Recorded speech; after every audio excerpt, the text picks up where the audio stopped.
Hi everyone. We all know that this flower is very beautiful. But do you know that this flower plant can ruin your garden and cropland? If you see this weed in your crop field, pull up the weeds quickly. It's a very harmful weed.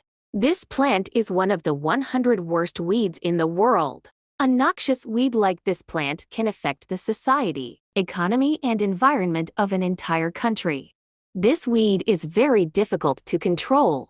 This weed grows very fast. This weed can be found along roadsides, gardens, parks, playgrounds, and many other places. Sometimes this weed also spreads in crop fields. This weed causes crop damage. In Australia, this weed causes huge crop losses every year. But although this weed is harmful, the flowers are beautiful. Most people love these wild flowers. Although it is a noxious weed, it has a wide role in Ayurvedic medicine. In the indigenous areas of this weed, the leaves of this weed are boiled and bathed with that water for rheumatism and back pain patients.